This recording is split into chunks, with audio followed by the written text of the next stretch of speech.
ده اپیډرمس د اپی مطلب لپاسه ډرمس د انسان د سکین لپاره د ډرمس ټکی چې استعمالیږي نو دلته کې واړه واړه فورز دي هغه ته مونږ وایو سټومیټا. each stoma is guarded by two bean shaped cell. وس دا سټومیټا چې زویما نو دا په جمع باندې په دې پاڼه جی لپاسه کم فورز دي دا هغه لپاره استعمالیږي. که زویما چې سټوما نو دا هغه مطلب بداشي دلته کې دا وایي که پرس که دا زموږ سره سټوما دی مطلب دا د پاڼې یو هول دی چې په هغې باندې کم دغه چې دي ګیس ایکسچینج دی هغه کېږي. ټیک شو. بیا دلته کې دا وایي چې د دې نه چاپېره دلته کې د شوپړو د دانې په شان دوه سیلونه وي. ټیک شو. نو هغه دوو سیلونو ته مونږ څه وایو ګورئ each stomata is guarded by two bean shaped cell.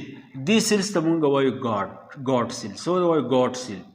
د دې ګارډ سیل دا کاري چې سټومیټا کولا وهل او سټومیټا بندول دا د ګارډ سیل کاري. اوس په دې کې ډایکارډ پلانټ دی. ډایکارډ پلانټ باندې لیکل چې ګارډ سیلز آر کډنی آر بین شیپ. ډایکارډ چې زموږ سره کم وي نو په هغې کې چې کم ګارډ سیلي نو هغه د بین شیپ د شوپړو د دانې په شاني دا ګارډ سیل.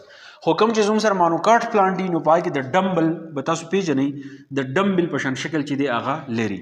ټیک شو. نو په دې کې دا مونږ ووایو د سټومیټا په ګیس ایکسچینج په ټرانسپیریشن کې څه کار دی ګیس ایکسچینج موږ شروع کړلی چې په پاڼه باندې په ایپیډرمس مې واړه واړه سوري هغې ته چې دی مونږ سټوما یا سټومیټا چې دی ورته وایو سټوما یو سټومیټا ډېر. بیا د دې نه چاپېره دوه سیلونه وي هغې ته ګارډ سیل وایي. د ګارډ سیل کار دا دی چې دا سټومیټا چې دی کولا وهل او بندول دا د ګارډ سیل کار دی. په ډایکارډ کې د هغې بین شیپ شکل وي خو چې کوم چې مانوکارډ وي نو هغه کې د ډمبل په شان شکل چې دی هغه لري. و سټرکچر اف ګارډ سیل دی چې کوم ګارډ سیل چې دي یو دا سیل یو دا د ده چې کوم اینر والز دي اینر وال مطلب دا دا دننیې دا اینر والز of God cells are thick and non-elastic. دا دنه کوم وال چې دي دا ډېر زیات پینډی او elastic نه elasticity پکې نه. ټیک شو. نو دا وپېژنئ چې د ګاډ سیل کې کم اینر وال شي هغه پیړي او نان الاستیکي.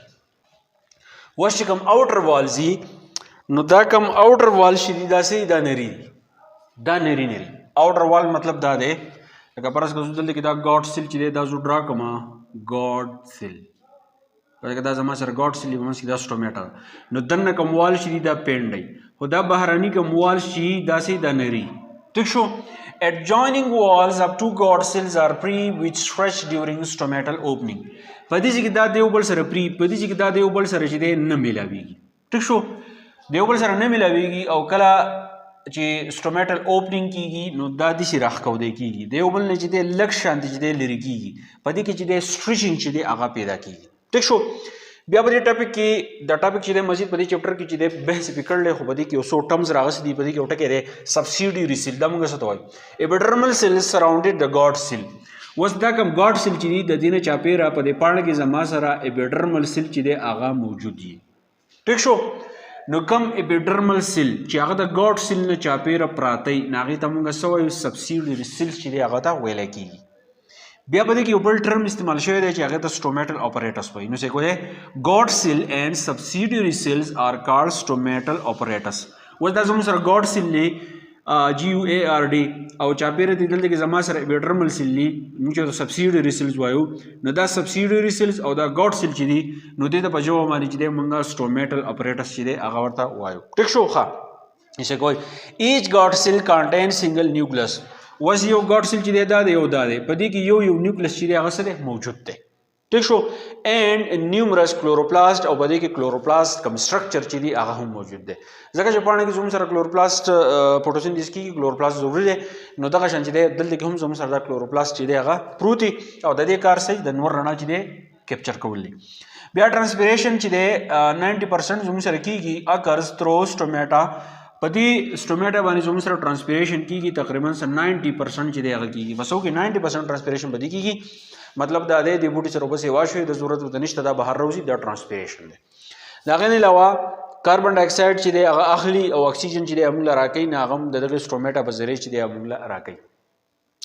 دا ټاپک چې دی په دې کې صرف دا یو څو ټرمز ستاسو دپاره ضروري سبسیډیري سیل سټومیټل اپریټس بیا ټرانسپیریشن په کوم ځای کېږي په ګاډ سیل چې دی هغه موږ څه ته وایو نو د ګاډ سیل کم سټرکچر چې دی انر وال چې دی زموږ سره تیکي اوټر وال چې دی زموږ سره نری یو نیوکلیس چې دی هغه کې موجود دی کلوروپلاست چې دی هغه کې ډیر زیات دغه سټرکچر چې دی هغه کې ډیر زیات موجود دی نو د کلاس 11 بایولوژي کې په دې ټاپک کې صرف تاسو هغه انټرو درکړه خو چې په دې ټاپک کې چپټر کې تاسو مزید مخکې ځئ نو دا سيزونه چې دی په دې باندې موږ پورا بحث کوو ان شاء الله کپرس کا دا سبسيډي ریسل چې دی دا تاسو ته MCQs کې مراتلی شي شارټ کوېسچن کې مراتلی شي په ټرو پالس کې مراتلی شي چې سټومیټا دی یو سټومیټل اپریټس دی د دوه کې څه فرق دی یا سبسيډي ریسل او سټومیټل اپریټس کې چې دی هغه څه فرق دی دا ګاډ سیل سټرکچر چې ولیکا SLO بیس کپرس کراشي چې رائټ د بیسیک سټرکچر اف ګاډ سیل کوم ګاډ سیل چې دی دا غي بیسیک سټرکچر ولیکي نو دا تاسو لپاره SLO شو شارټ کوېسچن کې چې دی دا راتلی شي بیا MCQs لپاره دا پوینټ دی